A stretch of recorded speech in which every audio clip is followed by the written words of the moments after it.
Ladies and gentlemen, boys and girls, I come to you live from the cockpit. Excited to talk to you, boys and girls. Going to get your thoughts about the Tony Pauline article that we got to see yesterday. I haven't had a chance to really dive into it too far. I did glance over it, made a few notes, want to go through the entire article, want to hear your thoughts as well as comments on everything that's gone on. It just feels like we're constantly getting ripped by the media. So the clown show continues here. So without further ado, let's hop in to the article. This is Insider Notes on State of the Jets, Confidence in Joe Douglas Dips, Salah's Methods Questioned, Organization Finds Scapegoat for Media Leaks by Tony Pauline. Again, this came out yesterday. I'll give you guys a little bit of insight as well as I get towards the end of this article here. I do have a source inside the Jets. I have a few different ones, but there's one that I've been talking with pretty consistently and kind of contradicts a little bit here. I thought was kind of interesting, but I want to go through it little by little. So welcome to year 15 of the New York Jets 3-year rebuilding plan. The problem continues to pile up for a franchise that hasn't made the playoffs since 2010 and turned in just a single winning season in that time. It's a bad situation that's unlikely to be solved simply by the return of one Aaron Rodgers. Recent revelations informed the football world that everybody was aware of Aaron Rodgers. Aaron Rodgers gets what he wants in the Jets organization, and general manager Joe Douglas is happy to take a back seat. Yet it's not just Rodgers running roughshod over Douglas. So this is very much going to be geared towards ripping Joe Douglas more than anyone else. But to this first part, I have to say that I do not think there's any surprise with Aaron Rodgers having his say with the New York Jets. That's something that was looked very favorably on by Rodgers in his time in Green Bay when he saw Tom Brady go to Tampa Bay. I would bet that was part of the pitch that got him to New York in the first place. So this isn't necessarily breaking news by any stretch of the imagination. Now, you can say you're not super thrilled with it because of how Aaron Rodgers' handpicked guys have gone. Obviously, Lazard was brought in just prior to the Rodgers trade. Hackett was brought here to try and entice Rodgers to come. Were they doing some back channel talking to get those guys here? I think it's entirely possible. Then you have guys like Billy Turner, Randall Cobb, Malik Taylor. The list goes on, and Dalvin Cook. You can understand where this is all coming from and where you may not be as thrilled with the selections right there. But I don't think it's crazy. I don't think it's outlandish. And I think it's also just step one, because we also got to go through free agency without having Aaron Rodgers here. And if we had had Aaron Rodgers earlier on, there's a good chance the Jets would have had Orlando Brown here. There's rumors and reports that he took the Bengals situation because they had Joe Burrow, where the Jets had the hope of getting Aaron Rodgers. We talked to him. I talked to Orlando Brown, obviously offered him a higher contract than he got with the Bengals. So I think this year is going to be a little bit different, but this isn't necessarily world-breaking, and I don't mind going this route for a Hall of Fame quarterback. We've been searching around for friggin' 60 years for a quarterback. You know what? I'm cool with letting this play out for a little bit as far as Rodgers having some say in personnel decisions and who he wants. Because obviously, with the massive contract that he's got, even with the reduction in salary, he still holds a lot of power in terms of retiring versus not retiring, the money that comes, from that, from a fan perspective, jersey sales, all that sort of stuff. So there's an inherent amount of power that Rodgers is going to have purely by the position he plays, the contract that he has, and the power he has in terms of recruiting players potentially here. Now, that may be tarnished a bit with the Achilles injury, so we'll have to keep an eye on all of that. Mutt Viles, I see you in the chat. Thank you so much. Hit 30,000 subscribers today, so that was a really cool mile marker to hit. And you guys that are in the chat, Dakota always hopping in first. Radimus Prime, I see you in there with the milk boobs. Love that. Hit that thumbs up, boys and girls. Very much appreciate you guys being here for that ride. Let's continue on. Latest on league opinion on Joe Douglas. For the longest time now, I've been told that Joe Douglas doesn't exert his power and is not the big dog in the organization that people expect him to be. Some have told me Douglas is too nice for his own good and doesn't lay down the hammer when he needs to. I sort of felt that way with the Odell Beckham negotiations and the comments that Odell made where the Ravens swooped in, offered him a contract and said, hey, take it or leave it. You get on that plane, this contract's off the table.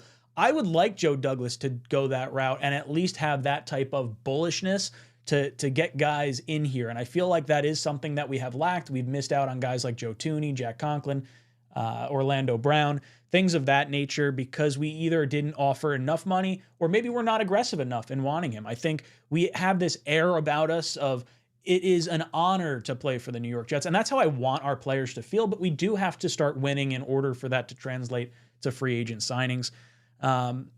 While it's been written that Douglas takes his lead from Aaron Rodgers, which is a result of the general manager not forcing his will rather than indict from above, many more believe he acquiesces to the wants of Robert Saleh too much. They point to the 2023 draft, when after trading away picks to acquire Rodgers, the Jets selected Will McDonald with the 15th pick rather than choosing receiver Jackson Smith-Njigba, who went 5 slots later to the Seattle Seahawks, or make a move up for offensive tackle Broderick Jones, who was drafted by the Pittsburgh Steelers at pick 14 after they purposely traded ahead of the New York Jets. So they're claiming that the Will McDonald pick was geared more towards Robert Saleh than it was anyone else's decision, and Robert Saleh being a defensive-minded guy, that does make a ton of sense.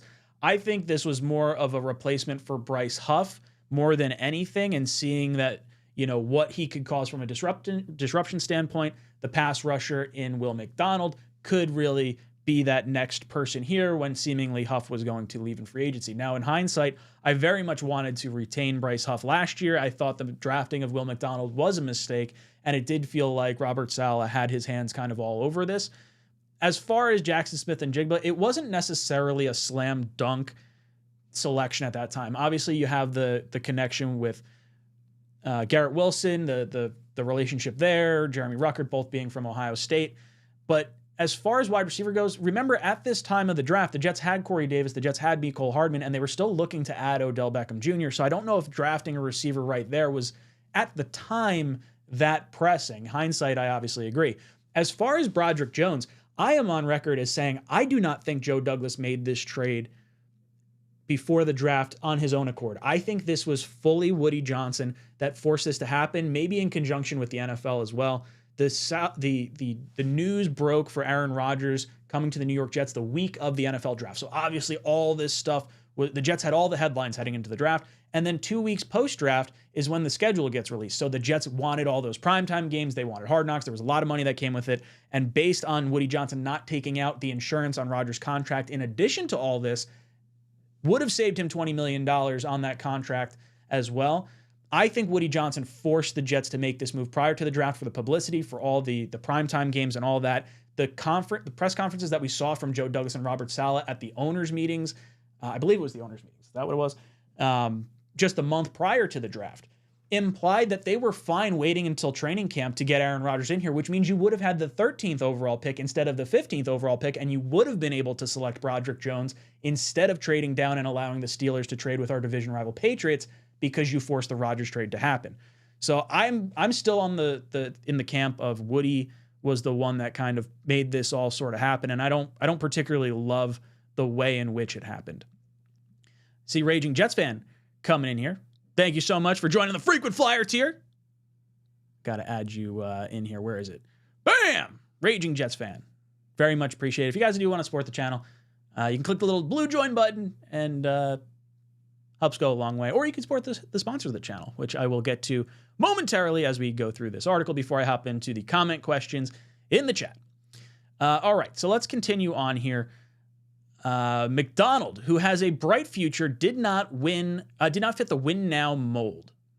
The Jets are in, and few believe he was worth selecting in the middle of the first round. The choice of McDonald had Saleh pick written all over. 1 year later, and the Jets have a desperate need at offensive tackle and wide receiver, not far behind on that list of priorities. Look, it didn't fit the win now mold at the time. Green Bean, Matt, and I said it. We're like, this doesn't make any sense. McDonald was projected to be a late first-round pick. If you were going to take a stab at a late-round pick, why not go after someone like an Anton Harrison or something like that that could have helped out the offensive line? There have been other instances that made people shake their head. I'm told during the exit interviews with players after the 2022 season, owner Woody Johnson decided to interject on several occasions when Johnson chose to be a part of the interview. Douglas was described as being a bystander, which is not the norm for most franchises. So he's kind of reaching back here. 2022, that's over a year ago. I could totally see Woody Johnson being in on the conversations post the 2022 season after we had just the prolific draft class that we had. You're going into the NFL honors, expecting to get offensive rookie of the year, defensive rookie of the year. I don't think this is as crazy as you would think. It's not uncommon to have your boss sit in on some of these conversations. And I don't know. I think I would like to know more about the 2023 season from Pauline as opposed to 2022, but I get the feeling he probably doesn't have as many sources inside the Jets currently. It seems like the Jets have kind of gone, and that's not just for Pauline, but I think that's for a lot of sources or a lot of reporters inside the New York Jets. I feel like a lot of them have kind of gotten the stiff arm since some of these reports have come out. I'm told, there have been moments of glory for the general manager. The 2022 draft class was transformational, and the likes of Sauce Gardner, Garrett Wilson, Jermaine Johnson, and Breece Hall being harvested that year. Douglas has also hit on a few solid free agent signings, including cornerback DJ Reed and Tyler Conklin, as well as safety Jordan Whitehead.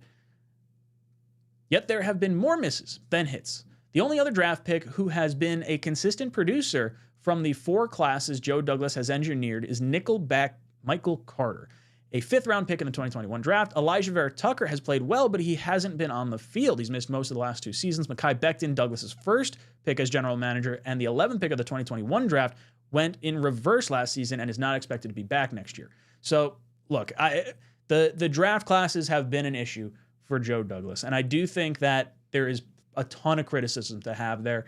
As far as, Elijah Vera Tucker, he didn't have an injury history prior to this. For him to lose to, the triceps and the Achilles injury, I don't know if you can necessarily pencil that in as like something that you could know is going to happen during the NFL draft. And then as far as Mekhi Becton, he looked like a bully year one, didn't have any injury history, but there was definitely personality concerns that have reared its head in the past, 2 years or so, 3 years or so with Mekhi Becton. And he did go in reverse this past year. Was it all because of the wide receiver? Not the wide receiver, all because of the knee injury? Or was he always going to be, this level of player? I think the injuries did have something to do with it. But, look, it's been underwhelming. For the most part, his free agent signings have been disastrous. Offensive guard Laken Tomlinson has never been effective and was kept around simply because the team needed warm bodies on the offensive line. Look, Laken Tomlinson was brought in coming off a Pro Bowl season from an offense that he came from in San Francisco that we were running in New York. Every Jet fan was on board with Laken Tomlinson. This was a swing and a miss that we just did not see coming. Now, was Tomlinson's success in San Francisco a testament to all-pro tackle Trent Williams next to him at left tackle? I think it's entirely possible, but I don't dislike this attempted signing from Joe Douglas. It just didn't work out. Defensive end Carl Lawson, the first big free agent signing by Joe Douglas, tore his Achilles in the summer after joining the Jets in 2021, has played just 23 games, and has had just 7 tackles on his ledger since.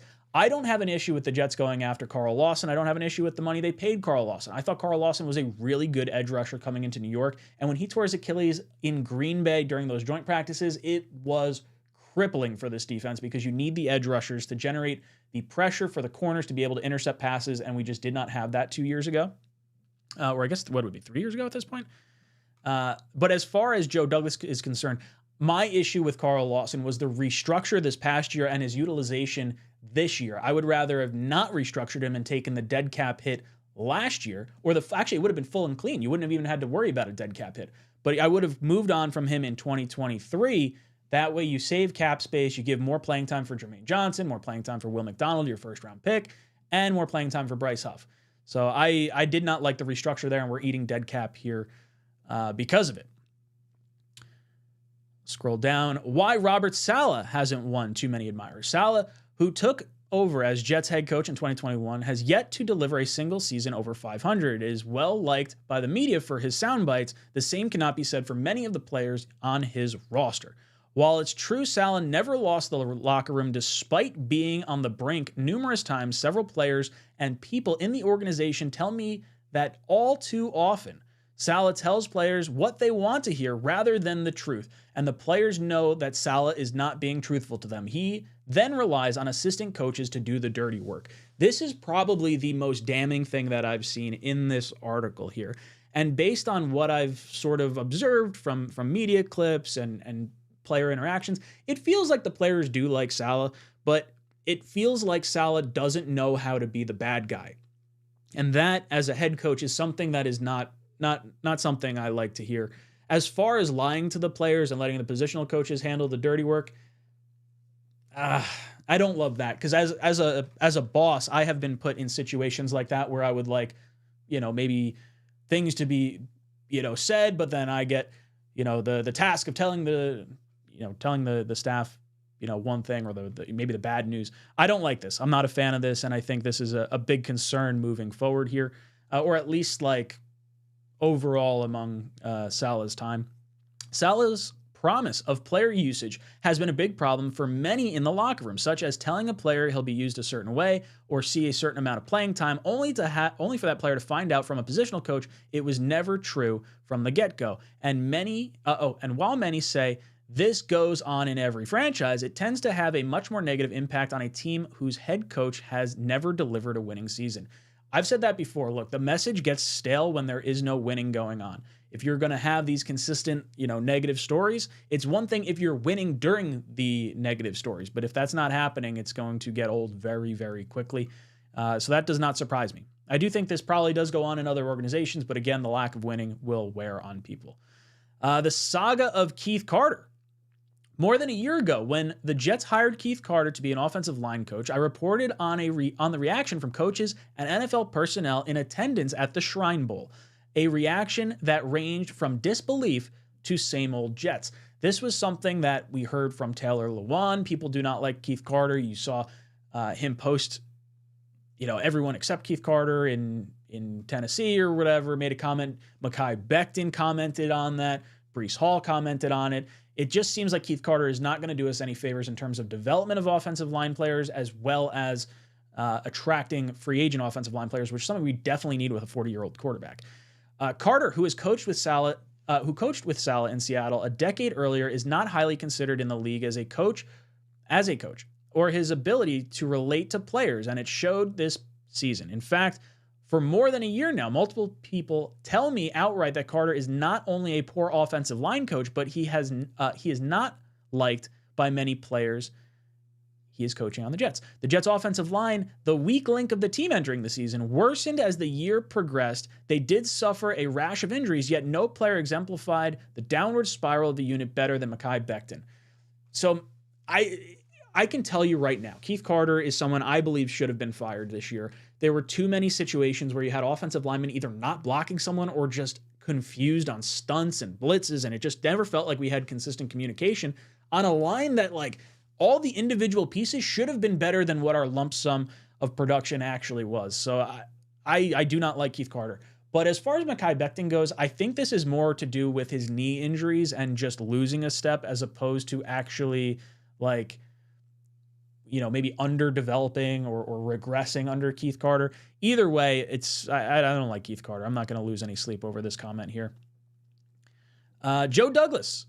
Joe Douglas's first pick as general manager returned from almost a 2-year absence and looked good early on, yet he was getting routinely beaten by week 17, and Becton's career with the Jets has since come to an end. So I don't know what Pauline's talking about there, because Mekhi Becton had a massive amount of penalties, or maybe it was sacks, or both, in the 2 games he played at right tackle. So I do not understand where he started off good. Maybe he's talking about early on in his career, like year 1 prior to the injuries. But this seems like, returned from almost a 2-year absence and looked good early on implies that it was this year, which I don't know if he actually paid attention to the stats. Yet despite numerous reports that Carter would be axed in the offseason, the Jets chose to keep him around, keep him on staff, and fired running backs coach Taylor Embry, who's had a lot of success with this unit the past 3 seasons. Some believe retaining Carter was a result of a contractual issue. Others suspect keeping Carter was the Jets' way of thumbing their noses at critics. No one believes it was due to the merit of his work in 2023. I do think the Jets probably are holding on to Carter as more of a who are we going to get in here type of situation, because if the coach and the GM are in the hot seat, are you really getting a better offensive line coach in? I don't necessarily think so. Maybe there's a situation where you could have promoted someone from within that would have been better than Keith Carter, but I don't think Carter should have kept his job. And I also see the side of, maybe us not attracting someone as good or maybe better, in the offseason. As far as Taylor Embry having a lot of success the last 3 seasons, I don't know how much success I'm attributing for Embry with Breece Hall. I feel like Breece Hall has been the main cog in this wheel, and I'm not losing any sleep over Embry, who my source has told me was the one that really was the leak and blowing everything up out of proportion here. He did not have an amicable split, I think was the term, or did not go quietly into that good night was the term that I had relayed to me. Could Rex Hogan be a sign of franchise dysfunction? Many were surprised to find out weeks ago that Joe Douglas's right-hand man, assistant general manager Rex Hogan, was let go by the Jets in what was called a mutual parting of ways. According to reports, Hogan was the force behind the Jets drafting quarterback Zach Wilson, as he had people in the organization believing the BYU product was a higher rated passer than Trevor Lawrence, the first pick in the 2021 draft. Well, first off, we didn't have an opportunity to draft Trevor Lawrence, so that is just an unnecessary shot that he's taking at that particular point in time. Whether you believe he's better or not doesn't really make a whole lot of sense to me. And as far as his evaluation of Zach Wilson, we all heard the report. 24 out of 24 GMs that were asked had Zach Wilson as the number 2 overall prospect, even some higher than Trevor Lawrence, but believed he should be the number 2 overall pick. So this isn't just purely a Rex Hogan belief. This is something that was believed widely across the NFL. And Rex Hogan's connection with BYU stems from his time at the University of Utah. So he made some connections while he was out there and, fell in love with Zach Wilson, from what it seems like. People I spoke with were surprised Hogan lasted this long after the revelation became public. So why was he released heading into the offseason? Multiple sources inside the league tell me the Jets believe Hogan was the source of the media leaks that embarrassed the team last offseason.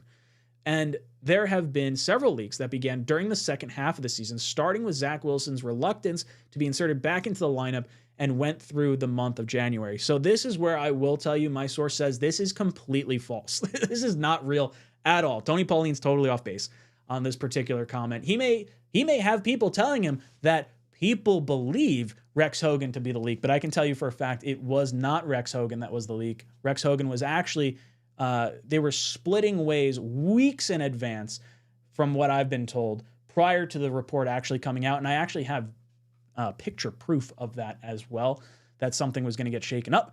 But this is just more hearsay than anything else. I do think Hogan was the driving force behind Zach Wilson, and why would he undermine Zach Wilson so much if he was so in favor for him? It just doesn't make any sense to me whatsoever. So this is a load of crap right there. What we're hearing on Jets owners, if the Jets had their way, if the Jets fans had their way, the Johnsons would sell the team, yet that's not going to happen. But league sources admit the Johnsons have made several blunders at the top of the franchise, which is why the team continues to be in disarray, and most point to the hiring of Jaime, I never pronounce his name right, 𝐀𝐟𝐟𝐢𝐥𝐢𝐚𝐭, as the club's president. Look, the fish rots from the head down. So this is absolutely on the Johnsons and who they have hired, because you set the tone as the owner and it trickles down through your staff. So yes, I do agree with this. It's not that 𝐀𝐿𝐼 has made any major personnel decisions, though he was largely involved in the hiring of Joe Douglas and Robert Saleh. Rather that the Johnsons went the comfort route by hiring him, who's been with the organization for almost a quarter of a century, was elevated to the position of president from within after holding numerous positions with the Jets, as one source told me. Or I'll get to the as one source told me part. I guess I'll say that now because we're almost at the end of the article. The Jets hired their coffee boy rather than bringing in a football person from the outside who would make the difficult decisions or say what needed to be said. No matter how uncomfortable it may sound, they hired someone that would tell them what they wanted to hear. Yes, there's anticipation over the return of quarterback Aaron Rodgers, but more than anything else, there's a feeling from league insiders that the organization is setting up fans for another disappointment, thanks in large part to the dysfunction in their building. I would say Jet fans probably feel like this season is a roll of the dice and is going to be very risky. And I think a lot of us are preparing for disappointment as opposed to success, like we were last offseason when all the hype was there around Aaron Rodgers and all the, the glitz and glam of the last draft class and everything. As far as like hiring someone from within, I'm a big fan of promoting from within when the culture is really good. Now, I don't actually remember when he was actually promoted to president, so I'd have to go back and look at that. But hiring from within isn't necessarily a bad thing when you have a good culture. Now, the Jets haven't had a good culture dating back to like 2010 was probably the last time we had like a good culture here. So promoting from within, probably not the best move. And I would say their hirings have been questionable. Adam Gase, you're listening to the reports of Peyton Manning, who stiffed you initially. I guess he didn't stiff the Johnson family. That happened after the fact. But I don't get the hate here necessarily.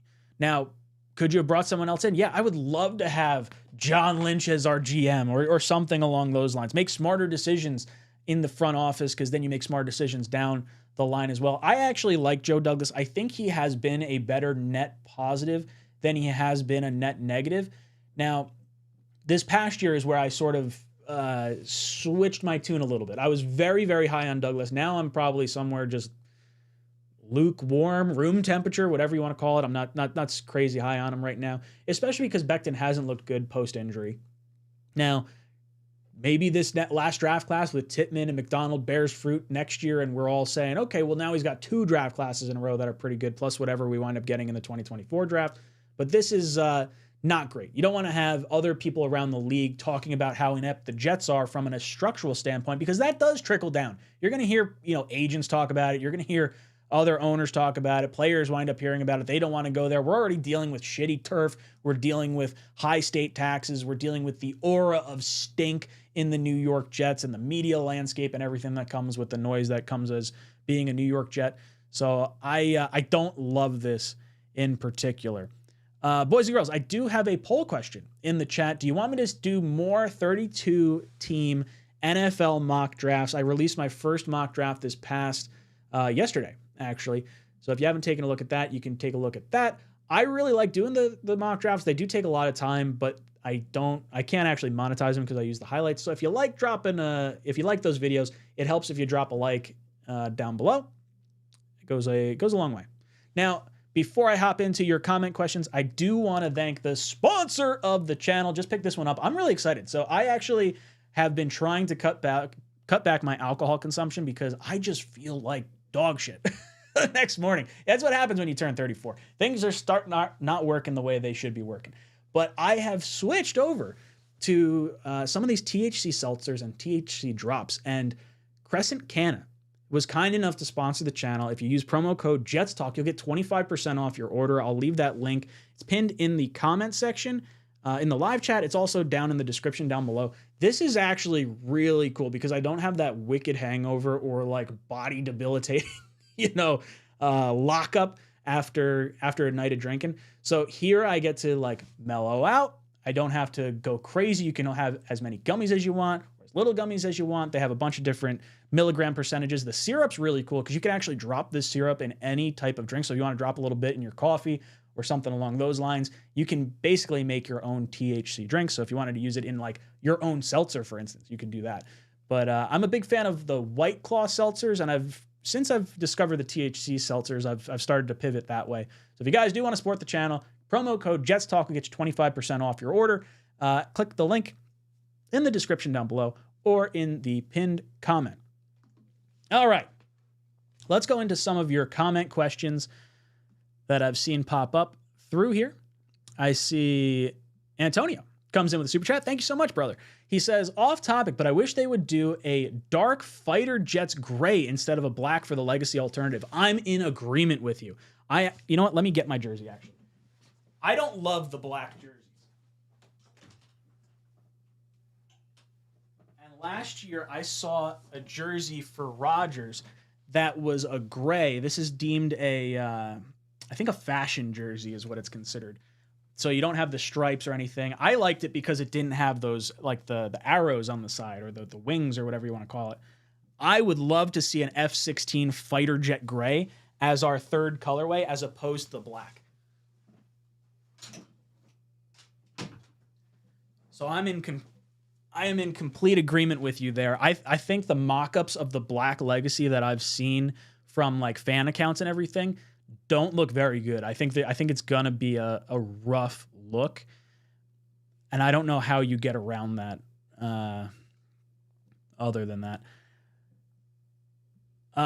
Alan comes in and says, "I keep laughing at the Brandon Aiyuk talk. I don't think Aiyuk's coming here. I don't think it's gonna happen. I do like the conversation that it brings, and maybe like the trade scenarios and whatnot. I'm still on the Courtland Sutton train. I'll say this." Wild Wave says, this screams fan written all over it, talking about the article, I guess. This article is a joke, says Shane. Completely agree. Look at Snowball. Alan, if you're in North Carolina, you can get some Crescent Canna THC seltzer to help you nap. That is true. They actually ship. It's pretty cool because it's federally legal because it's under the weight. Or a percentage of weight, I think is how it's deemed. So yeah, you can actually get it shipped out to you. Tyson says, no matter what they write, we still suck balls for the last 50 years or so. Yeah, it's hard to like preach. They're preaching to the choir, right? Like Jet fans know we have not been good for a while, and it's not, I don't know. We got to win to change everything around. Wild Wave says, the 49ers want to keep Aiyuk. They even talking about trading Debo in order to do it. Interesting, probably because Debo's contract's so high. Now, remember, Debo had requested a trade a few years ago before he signed his monster contract, so I could see Aiyuk pulling a similar card. I'd have to look up who his agent is. I don't know who his agent is offhand, but Debo's got the same agent as A.J. Brown and DK Metcalf, who also pulled the same type of stunt, and the 49ers wound up keeping him as well. Brian says, my biggest concern out of this article is Keith Carter. Free agents will not want to come here and we will overpay. I completely agree. I think offensive line is going to be an issue for us. Now, I think the way that you sort of handle it, I would like to see McGovern come back as center. So if you have McGovern come back as center, who Aaron Rodgers wanted as his center to begin with, then you plug him in, you move Tippmann to right guard, AVT to left guard, and then you're trying to figure out the tackle. So you have to attract one tackle. Is it going to be Jonah Williams, Trent Brown, Michael Onwenu, Tyron Smith, David Bakhtiari? I think the fallback plan, I think the initial plan is going to be Jonah Williams because he's got the positional flexibility of left tackle, right tackle. So you at least have that ability to draft a left or right tackle depending on who's best player available on your board. I think our fallback is probably going to be David Bakhtiari because of his relationship with Aaron Rodgers, even though he doesn't like the MetLife turf. I think we could find a way to get him over here. And as far as overpaying, Joe Douglas is not going to care. Robert Saleh is not going to care. I hate to tell you this, but they are in a lame duck season, and they will do whatever they can to save their own skins. At least that's what I believe is going to happen. Now, if you do that, then you draft your other tackle in at pick number 10, and you have Carter Warren learn from whoever the other tackle is. I really like Carter Warren as our swing tackle. I think he could be very exciting moving forward. Wild Wave agrees with me. It was definitely a forced trade prior to the draft. To this day, I will never understand why we had to swap picks. We didn't. We had Green Bay by the balls. Aaron Rodgers knew it. The Jets fans knew it. The Jets knew it. The coach and the GM knew it. But somehow it happened prior to the draft, prior to the schedule release. That doesn't pass the sniff test for me. I don't care if that's, out of left field or people think I'm crazy for that. I'm steadfast in that belief. Alan says, cannabis seltzer. Wow, thanks, Snowball, leaving North Carolina in June. It's good stuff. Good stuff. I like the seltzers. I'm not high on the sugary stuff. Tom Ruck says, JD has not been great either, but overall he has been a very talented roster. Yeah, look at how we had a roster prior to Joe Douglas's arrival and where we are now. Is anyone saying you want the roster from the last guy? No, absolutely not. I like what Joe Douglas does. And my argument for Douglas has always been, how do you find talent? Do you find talent? Not necessarily do you hit on every draft pick, because not every GM is going to hit on every draft pick. It's roughly about a 50% hit rate at best for the best GM. So we're probably sitting somewhere around average to maybe, slightly below average. Obviously, the 2022 class pushes that evaluation a little bit more skewed, but he's able to find guys like John Franklin Myers and Quincy Williams and Braxton Berrios and guys off the scrap heap. Bryce Huff, for instance, provided tremendous value for the New York Jets. So I'm not necessarily beat up over where he gets his talent as long as he's getting talent. Now, his free agent acquisitions have left more to be desired for sure. Duarte Lot says, I feel like the article is a hit piece to just kick the Jets while they're down. I think the Jets organization did something to the media as a whole, not necessarily just Rossini and Rosenblatt for the Zach article, but probably a little bit more, because you're starting to see this a little bit more frequently, unless Pauline's just hopping on the train of like, hey, I can get a bunch of clicks from an article like this because Jet fans are going to lose their damn mind. I think that's possible as well. Alan says, JD will be a player personnel role somewhere. I think he would be as well. I think he would be picked up pretty quickly based on how he's performed here, or at least the talent that he's been able to identify here. I mean, heck, he tried to go after Tooney. He tried to go after Orlando Brown. He tried to go after Conklin. So he knows good talent. He just couldn't attract it here because we didn't have the all-important quarterback piece.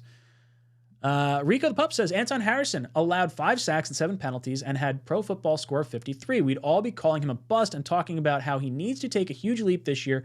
Once Jones was taken, it was over. I do agree Broderick Jones was the last tackle that I felt comfortable taking at pick 15. Now, I will say this, 5 sacks and 7 penalties. While that is bad, do you understand what Mekhi Becton had? Mekhi Becton, I believe, had 12 sacks and 22 penalties. So as bad as this is, we were significantly worse. This would be a wild upgrade over what we currently had on the roster.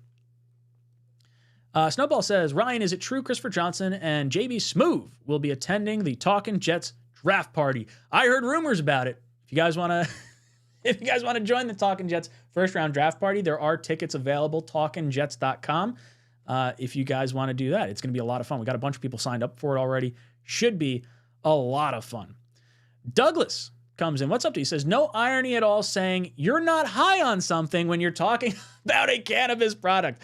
That was not intentional. Thank you for catching that. I am not high on Joe Douglas right now, but I can tell you something I am high on.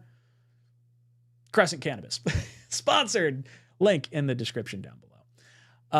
Radimus says, a lot of it has to do with the media hating Rodgers. I do think that is a large factor as well.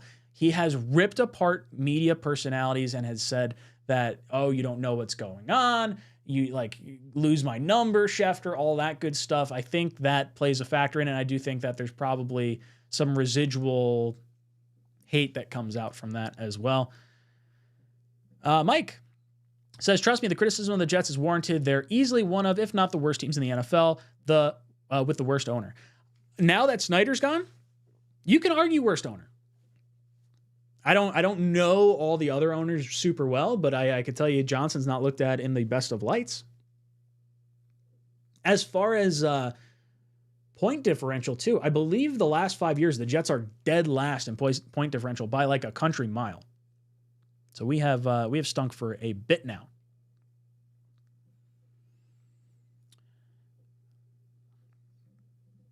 Dakota says, one thing Robert Saleh we can say is the man's obsessed with building the defense until it's the number 1 unit in the league. I can say the same for GM Joe Douglas. Look, they built up a strong defense, but a lot of that has to do with the veteran leadership, the development on that side of the ball, and I don't understand why we can't develop anyone on the offensive side. Is that more a detriment to what Zach Wilson was as a quarterback? Garrett Wilson has performed well. Breece Hall has performed well. But other than that, probably a little upset with how the offensive side of the ball has gone here. Billy SBC says, what is the goddamn purpose of all this belly aching? Saleh isn't going anywhere. Hackett isn't going anywhere. Fix the O-line. That's all anyone wants to hear. I completely agree. We just got to live with it.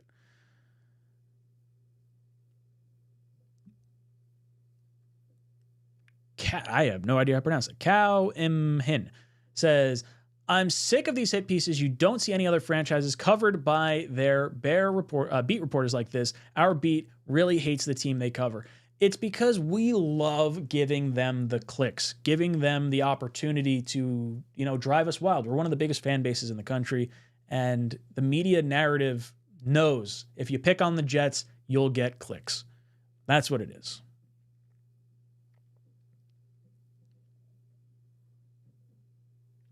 Shane says the whole article is hearsay or just repeating things from the Athletic article. I think that is pretty accurate. Even the Athletic article was kind of repeating things that everyone sort of knew about. There wasn't any real groundbreaking stuff from that article either. Red John says, I hear Mangold is looking for a job with the Jets. They can hire him as O-line coach. I would love that. I love Nick Mangold. He is my favorite player of the last 10 years probably. I really like Sauce. I like JJ and all that. And Garrett and the current guys we have on the team, but I love Mangold. I'm a big Mangold fan. Oh, Wild Wave says, Pauline sounds like an angry fan venting. Dakota says, at number 10, we're getting either Funga or Fashanu. I can't wait to get that out of the way. 100%. I think it's going to be Fashanu. I really do. I think Fashanu is going to be the selection there. But I wouldn't be upset with either one. I'll say that. Dakota says, I want Ridley and Sutton. Yeah, I'd love both that. Tom says he wants Ridley. Radimus says, hyped for the new legacy jerseys, though, so far. Yeah, I'm really excited for that. Really, really excited for that. Dakota, Ryan Black hoodie you're wearing is really nice, too. Thank you. I got this from the Jet Shop. Jet Shop or NFL Shop, whatever. I get most of my gear from NFL Shop, and a lot of the quality is really good. I wish they would do affiliate links because I would love to show you guys all the stuff I get and share it with you guys. Rube comes in, says, I am surprised that no one talks about wanting Hollywood Brown. He's done decent on a terrible team in Arizona the last few years. He'll likely be a cheaper sign. So the nice thing about Hollywood Brown is he has a connection with our newly signed wide receiver coach, who I am currently blanking on the name right now. So it is entirely possible if he walks from Arizona, who's probably going to be drafting Marvin Harrison Jr. at number 4 overall. I would be happy with that. I'd be pumped. It is not talked about as much, though. I do want a bigger body wide receiver. Manton says, Pauline's a joke. He makes stuff up all the time. Yeah, I'm not a big fan. He was the one that said, Deebo Samuel will be sources tell me Deebo Samuel will be a Jet on draft night. Yeah? Do your sources tell you that? Talk to me, brother. Who are your sources? Because clearly you have not gotten a few things right in a while. It seems like you're piggybacking off of another article here. I don't know. And based on the information that I've had shared with me, the part about Rex Hogan being the leaker is not accurate. So you take with that what you will. Brian says Mike Munchak would be a great addition coach for the offensive line. I agree with you about Carter Warren. So I really like Carter Warren. I think he's going to develop well. I don't know if Munchak would come here in a lame duck season, though. NY Jets fan says, LOL, Jets fans and content creators got to stop with this Jonah Williams stuff. The guy is trash. Look, you could say that, but sometimes the health is better than the alternative. So you can have a high upside guy like Bakhtiari or a high upside guy like Jonah Smith, but is there someone else out there that you would want to draft that's better than Jonah Williams? Jonah Williams provides left tackle, right tackle flexibility, and I do like him better at right tackle, which is why I want Fashanu at left tackle, but at least provide you some cover if you don't get Jonah Williams. I do think the Jets are going to go after him. I've been saying this since I did my first mock offseason back in, was that November? So we'll see where it is. See if that's what happens. Daniel says, great content from across the pond in the UK. What offensive coach would you have been Which offensive coach would you have been keeping an eye on for coaching change next year as either a head coach or a new offensive coordinator? So Ben Johnson's going to be the popular one from the offensive coordinator from the Lions. I would love to bring him in as an offensive-minded head coach. There is some degree of wanting a developed head coach. So like Vrabel to me is the guy I would probably lean towards right now. And he seems to put together a pretty decent coaching staff, albeit we have most of the Titans coaching staff here that we don't particularly like in Downing and 𝐀𝐟𝐼R𝐿. So maybe that's not the way you want to go. But I've heard a lot of people like Ben Johnson. Obviously, I like that. I like Todd Monken. Todd Monken down in Baltimore is someone I would keep an eye on as well. I liked what he did in Georgia or at Georgia, and I like how he performed with the Bucks as well. I think he runs a really, really impressive offense. Going back and forth at Hawks, and if Joe Alt falls to 10, you wouldn't draft him at left tackle. There are some situations where Joe Alt is going to fall to the Jets, and it gets me kind of excited. And it makes me feel like a real schmuck for being so upset that the Jets beat Washington because I thought we were losing both Fashanu and Alt. But who knows? Might actually be able to get one of these guys. One of the left tackles would be absolutely awesome. Alan comes in. Bozo, the guy I enjoyed chatting with while I'm umpiring was Greg Olson. Class act, and all the MILFs here want him. Greg Olson's a good-looking dude. No shame in that game. Hey, I got me a MILF. I got just had 2 kids. SO says, feel like the GM and the coach are good. Tune out the nonsense. Take the names next season. Go Jets. Look, hopefully we're in a good spot next year. Got to see some winning. Douglas, dropping a 10 spot. Thank you, brother. Says, people like to crap on the Johnsons, but I'm old enough to remember Leon Hess firing Pete Carroll after one season to bring in Rich Kotite, who he described as a Dace, Dem, and Dose guy. I have no idea what that means. I've never heard that term before. But yeah, look, our history of our 2 owners, Leon Hess and Woody Johnson, both not great track records, but at least Leon Hess seemed to be respected around the league, at least from what I gather. He had passed away early on in my childhood, so I really don't know him as well as I know my time with the Johnsons and whatnot. I will say this, the Johnsons aren't afraid to spend money. So at least they're not one of these stingy owners. And look, sometimes it's just a matter of luck. The Texans wanted Bryce Young. They wound up accidentally getting CJ Stroud, and they got Offensive Rookie of the Year because of it. Their evaluation process didn't lead them to that selection. Sometimes it's luck. It really is. Dakota says, Breece Hall is my favorite New York Jet since last season. I love Breece Hall. Obviously, I got his Breece the Beast box right there. I've got his jersey on Florence, the mannequin back there. Big Breece Hall guy. I've always loved the running backs. Curtis Martin was one of my favorite Jets growing up. Curtis and Corbett are my 2 guys. The Freedom House says, the source of this article was hype for clicks. I would say that's probably accurate. Adirondack Guy says, Jonah Williams is garbage. Might as well just sign Becton for cheap. So, I mean, Becton was way worse, like alarmingly worse. If Becton, from what I'm hearing, might get $14 million on the open market, which is banana land to me, I cannot see how that could possibly be happening. But if it's a weak tackle class, maybe someone's gambling on high upside here.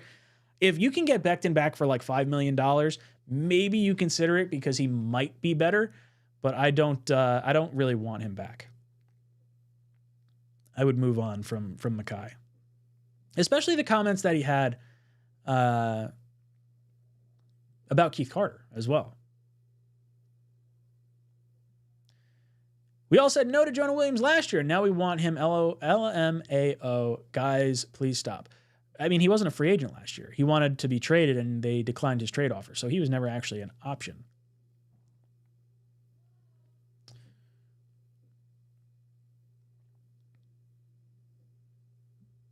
Breece the Beast is throwback type back. Once he finds a hole, have fun trying to arm tackle Breece. Dude, he's so smooth. He glides. I haven't seen a running back glide like he does probably since Adrian Peterson. And maybe I'm just not watching enough of the running backs from other teams, but Breece is a special running back. Very special. I'm all about it. Rico the Pup says, Ryan, what do you think about signing a running back instead of drafting one? Gus Edwards played high school ball on Staten Island and went to Rutgers. Be good for short yardage and is at least average in pass protection. So I do tend to lean running back in the draft. I think fresh legs are important. I would take one in the 6th or 7th round with one of our late round picks. I think that would be fine. As far as bringing in a free agent running back, there's a few good guys out there. We talked about it in our most recent Talkin' Jets video, where we actually had the chat help us select the free agent options at each of the different positions: wide receiver, offensive tackle, backup quarterback, running back, and I think we had one other position on there as well. Interior offensive line, maybe. I would be interested. I honestly don't know enough about Gus Edwards. I think, wasn't he just hurt in Baltimore as well? I could see J.K. Dobbins being an option for us on a very cheap deal. Now, he's coming off an Achilles injury as well. He had the ACL injury, so he's not been the, a great healthy option. But I think if he is healthy, his drop off at like $1 million contract or $2 million contract, I feel like you could still find someone that's just a bruiser in the middle, because you're going to want to feed the ball to Brees anyway. So J.K. Dobbins is one that I would keep an eye on. But anyone who's played ball in the New York, New Jersey area would have some type of connection to the Jets purely from like a familial standpoint. That's sort of why I've linked Curtis Samuel to us as well. He's a Brooklyn guy. Cuddy, what's up, brother? Thank you so much for the super chat. Says, I think it would be a huge to draft Jaden Daniels to sit behind Aaron Rodgers, turn him into the next superstar, more talented coming out than Jordan Love. I completely agree he's more talented than Jordan Love was coming out, although I don't see the Jets getting up to number 3 to get him. I don't think Jaden Daniels falls below the Patriots. Maybe there's a situation where the Patriots trade out for a team like the Raiders or something along those lines if they want to give up a haul of picks, but I don't see Daniels getting beyond that. And I don't think the Jets with Joe Douglas are going to wind up wasting one of their most valuable assets in the number 10 overall pick on a player that's not going to help them this year when they have their backs against the wall. So for all the talk people want to say about taking a quarterback, I do not see it happening. I would be very, very surprised to see that happen. Blitzcrew says, how many wide receivers do you think we need to add this offseason? I'm thinking 2. Yeah, I completely agree. I would draft one in probably the 3rd round unless you could find a way to get a 2nd round pick.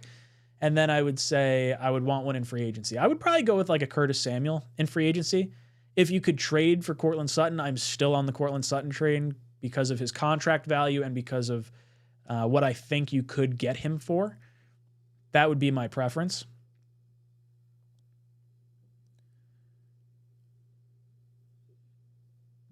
Brian says, maybe we should introduce Breece Hall to Hackett. I don't think he knows he's on the roster. What's really funny is like everyone made a big deal about Hackett saying like, oh, I didn't know he was as good as a pass or as a receiver out of the backfield, which is definitely weird. But when you look back at his time at Iowa and his time with the Jets last year, like in 2022, prior to Hackett getting here, Hackett actually used Breece far more in the receiving game than any other head coach that Breece has ever had. So it's like really wacky to think that Hackett actually utilized Breece better than most other people. That's like, it's dumb. It's super silly. And I think it's a weird thing for him to admit, but here we are. Nelson says, I have an unpopular opinion. Maybe Woody saying Salah will be more involved on the offense is a way to allow the passive phasing out of Nathaniel Hackett full play calling responsibility without blaming him directly. Yeah, maybe. I don't know if that's an unpopular opinion. I think it's something that has to happen because of how good our defense has been and how inept our offense has been as a whole. The coach just has to be able to spread a little bit more mental juice across the team here. Red John says, is it true Salah and Douglas had a talk with 𝐀𝐟𝐿 about his temperament towards players? I haven't heard that. If that is true, I would hope so. I mean, there is far too much animosity with 𝐀𝐟𝐿 and our own players inside the building and other players outside the building. Like, how are you going to attract free agent offensive linemen if you have this guy, there? I don't agree with having him. I would release him. Anthony D says the Jets would have been better off if they developed a running style that was led by the fallback. Take a look at previous years when they were successful. They always had a very good fullback, I think is what you're saying.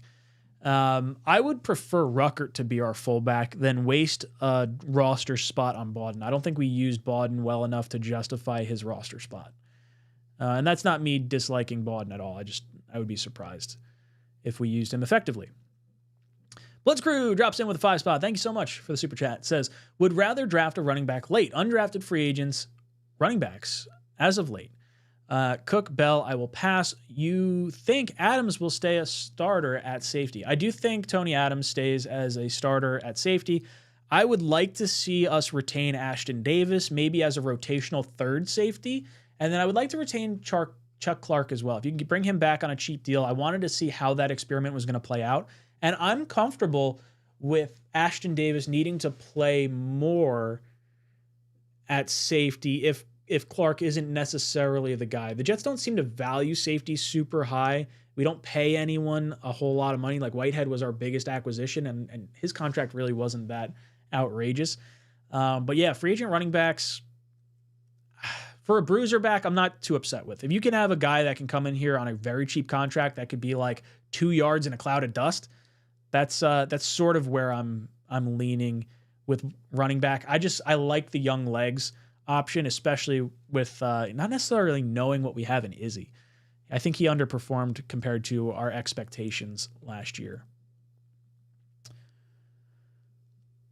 Hawk says, if JD trades up in the first round for a first-round quarterback, I think we should beat him with bars of soap and socks like they did to Gomer Pyle in Full Metal Jacket. Yeah, if we take a quarterback in round 1, I will be questioning everything. It would completely blindside me.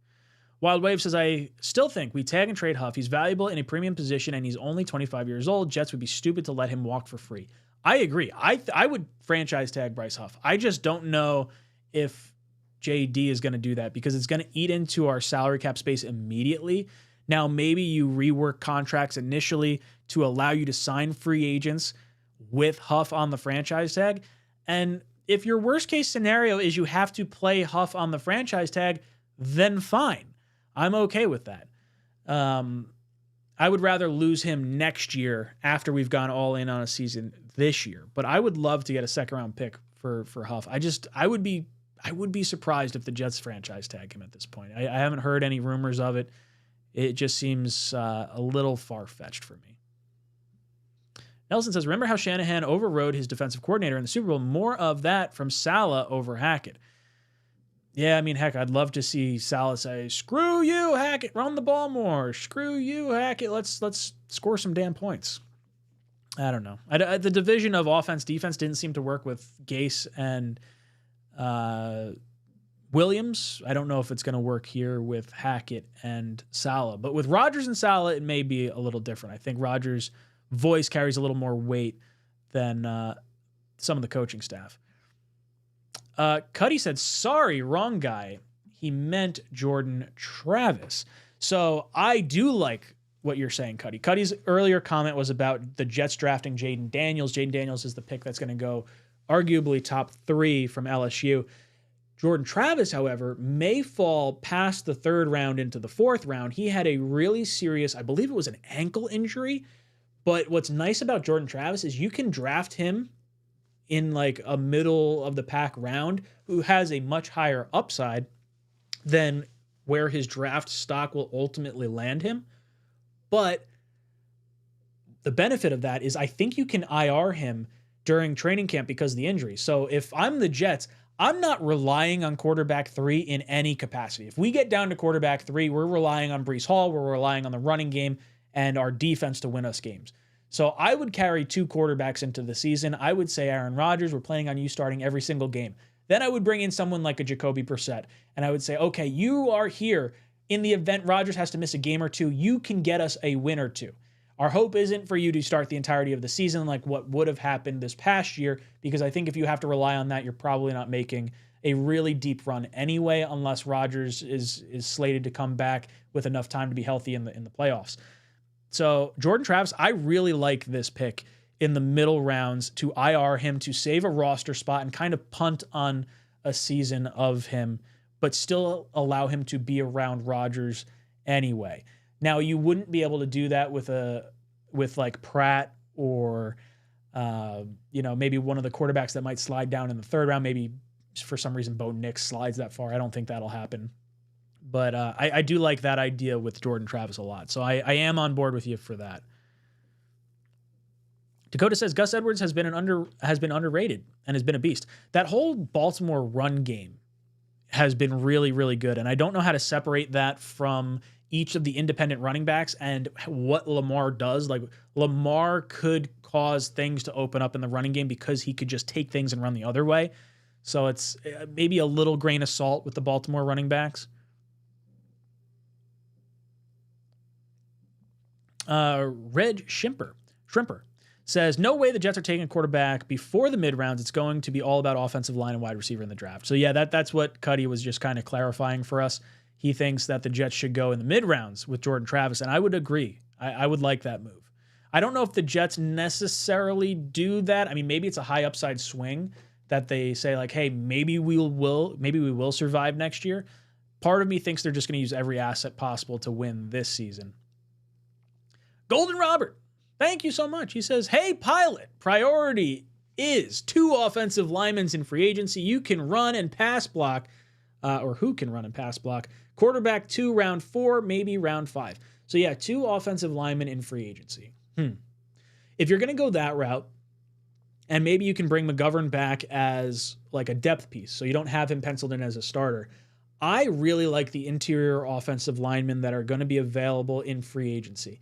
So if you can somehow get a 𝐂𝐡𝐧𝐬𝐬 and keep Tippmann at center, that's interesting. I think the other thing you can do is have bring a center in and move Tippmann out to guard. I think Tippmann was fantastic at guard. He was fine at center. I think he'll develop fine there. You could always move him there at some point anyway. Connor McGovern started as a guard and then made his way over to center as well. If you had to go with 2 offensive linemen in free agency, one has to be a tackle. Whatever tackle it is has to be a tackle. The other one for me would be interior offensive line. I would love to find a way to keep AVT at guard. Left guard, right guard, doesn't matter to me, but I would love to find a way to keep him at guard. And then you take your tackle at number 10 overall. And then as far as backup quarterback, yeah, 4th, 5th round. We don't have a 5th round pick, so 4th round would be where I'd go unless you use some of your later round picks to move up into the 5th or something along those lines. But I would rather have a bunch of dart throws in the 7th round and take our backup quarterback in the 4th than, I don't know. We'll see. It depends where he falls. Dakota says, technically, wasn't DJ Reed our number 1 rated cornerback this season? Or at one point, DJ was number 1 in the entire league, something like that. So I think Sauce graded out as the top corner, or maybe top 2 according to Pro Football Focus. DJ Reed was not far behind. There was probably a few games where he was rated higher than Sauce. Anthony D says, Ryan, I believe our defense is still missing a defensive tackle help to really make them dominant. Would you go after Chris Jones from Kansas City? No. I really like Chris Jones a lot, but he's going to get like $30 million a year. He's going to go to like Detroit or somewhere like absolutely wild. The Jets should not be in on Chris Jones because of that price tag. I do agree with you. I think we do need defensive tackle. I think we will probably draft one a little bit earlier than people expect. Like I could see one in the 3rd or 4th round, especially if we wind up getting a 2nd round pick.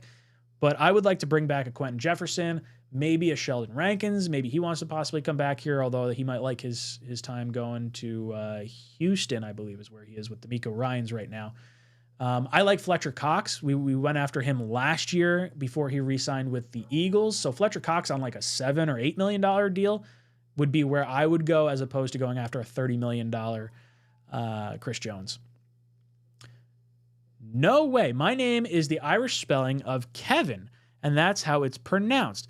So that name right there is pronounced Kevin? Wow. That's pretty cool. So my brother's name is Kevin. I would never have thought that name comes out to Kevin. But then again, Fuaga's name is pronounced Funga. So words escape me. Absolutely wild. K. Shepard says, what if Rodgers plays like Matt Ryan when he went to the Colts? That won't be great, but at least the Jets are so loaded around him. If we can get top 15 level quarterback play from Rodgers, and I don't remember where Matt Ryan ranked in terms of overall league play when he was on the Colts, but I think Rodgers, I would think, is going to be drastically better than Matt Ryan at that particular point in time. R&R says, how about winning? We should try that.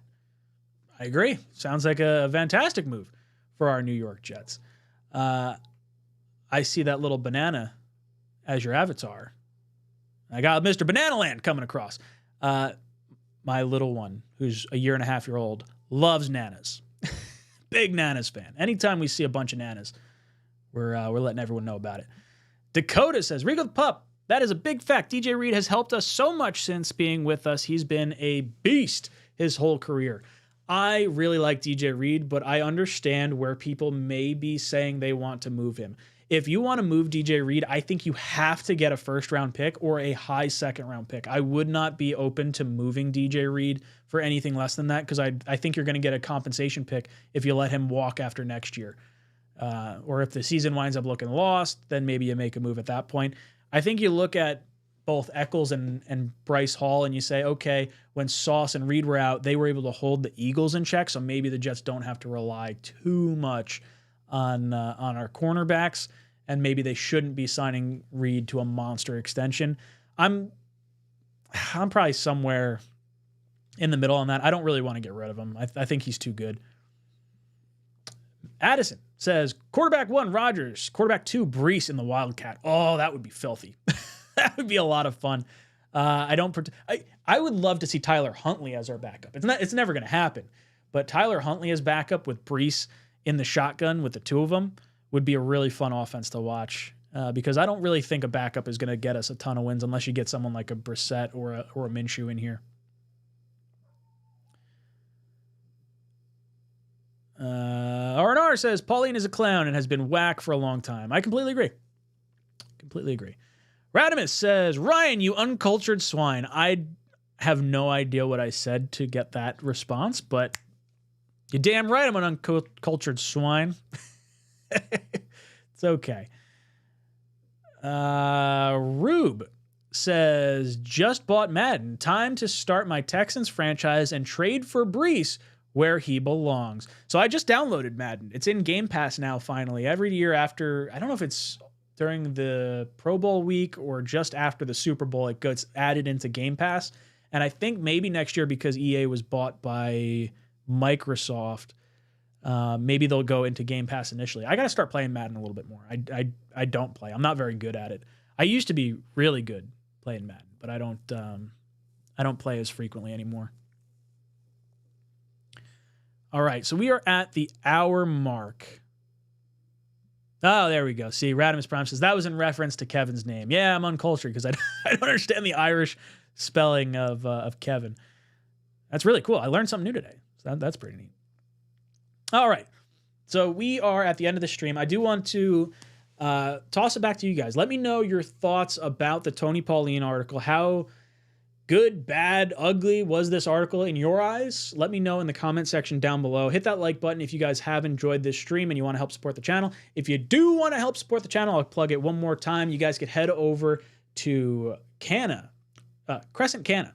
I linked it in the pinned comment. It's also in the description down below. I have had a rough time with alcohol recently, so I am trying to shift my body just can't take the alcohol anymore. So I've been shifting over to these THC seltzers and the drops and the gummies, and they are oh so good. So they hooked me up. They're like, yo, let's sponsor the channel. Jets Talk will get you 25% off your order. So if you want to do that, help support the channel. Go a long way, and it'll help cool you off, settle you down, calm the nerves a little bit. And if you haven't done so already, head over to my channel and watch my first round mock draft. Give me your thoughts and opinions on that. And if you guys want to see more mock drafts like that in the future, let me know in the comments section down below. And as always, go Jets.